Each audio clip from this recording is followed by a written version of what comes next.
Today's guest is Richie Cotton, the co-founder of Valiant. Valiant celebrates 10 years this year, and I'm here to chat to Richie about the highs and lows that he and his co-founder, Alex Malloy, have experienced over this last decade. Richie, welcome to the show.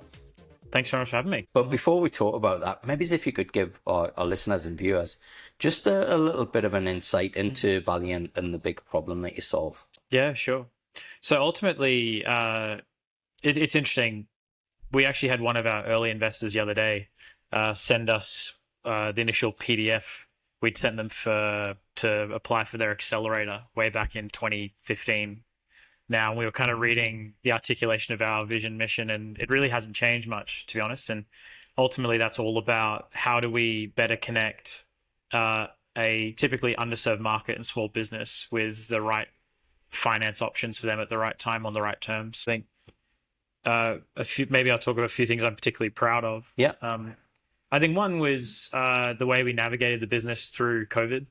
Obviously, small businesses were hurt and impacted very sort of hugely during that time, and the economy kind of stopped, and lending dried up in certain areas, and sort of I think the natural way our sort of businesses diversified across multiple funding types, working capital, asset finance, commercial development, etc., really helped with that in the portfolio and managing that. But I think ultimately our crowning achievement would be just the customers we've helped. We've just shy of helping 25,000 unique small businesses, just shy of funding $3 billion dollars for Aussie SMBs, and I think that's a lot of jobs.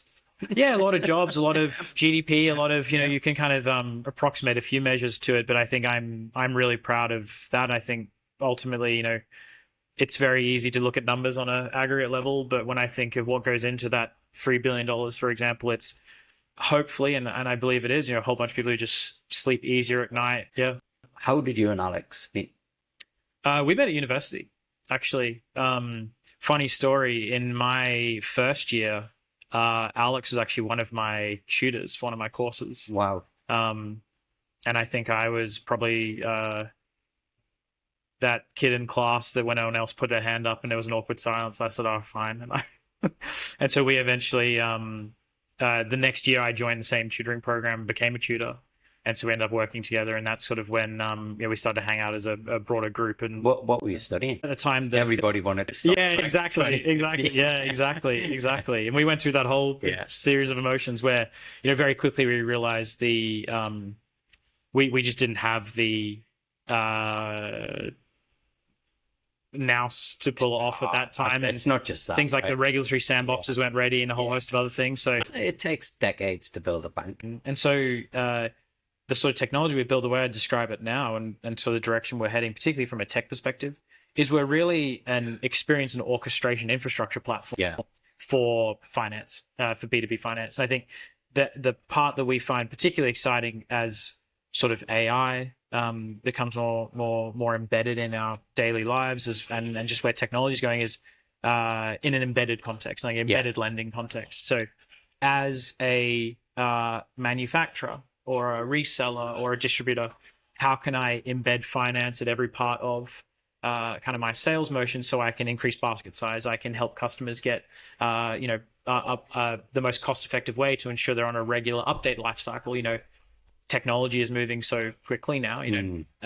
If we look at, I'm just looking at someone's hardware there. If you look at what MacBooks are today with Apple Silicon versus 3, 4, 5 years ago, it's a different beast. And so how do you give people that certainty around budgeting and all those kind of things in that kind of context? And so that kind of embedded finance experience orchestration platform we describe as infrastructure, because we're really helping other people power those programs. One is, I think, when we kind of secured our seed round, it was sort of this is no longer like a thing that we're toying with, or an idea. It was a pretty uncommon thing to go and ask strangers for money in Australia. It was just starting, and we were kind of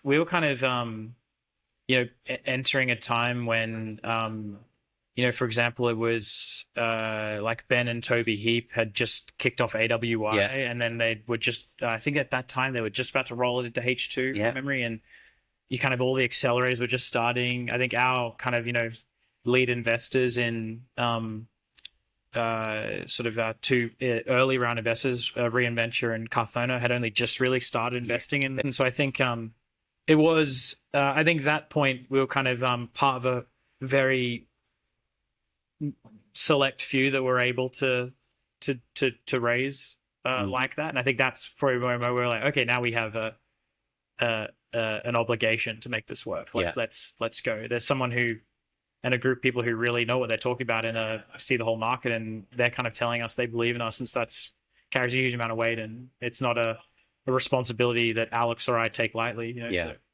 So I think the seed raising was a big one. I think coming out of COVID was the other big one. The fact that we could survive that and came out the other side just more resilient than ever. Really kind of said, okay, if we can survive that, we can survive most things. And so I think that phase of things allowed us to really knuckle down, get, I guess, battle fit, if you will.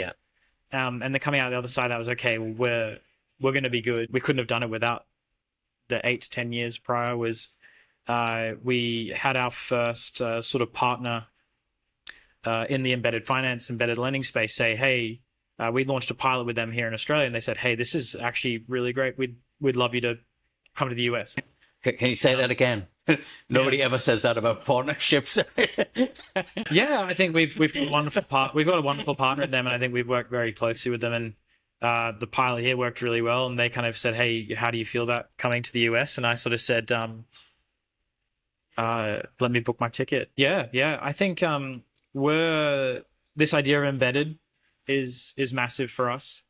We're really building out our technology and product team capability to effectively take it global. We're in Australia, the US now. Would love to, over the course of 2026, 2027, be across the UK, Europe, potentially parts of Asia, because we've definitely found we have a lot of market pull in a lot of places. And I think it's continuing to build out the product suite, continuing to really focus on how do we help other people who have SMB customers embed a finance process in the right way that, you know, doesn't hijack their sales motion, doesn't, you know, create noise in an otherwise, in most cases, quite nice process that they've developed over time, and process they own. I think one thing from a technology perspective, we never want to be the type of company that comes in and says, oh, well, this is now the way you need to do it. You know, we work with you to work out how we can add the most value and not hijack process, because I think that doesn't really help anyone. And I think we also we'll never go to a lender, for example, and say, we know how to lend better than you.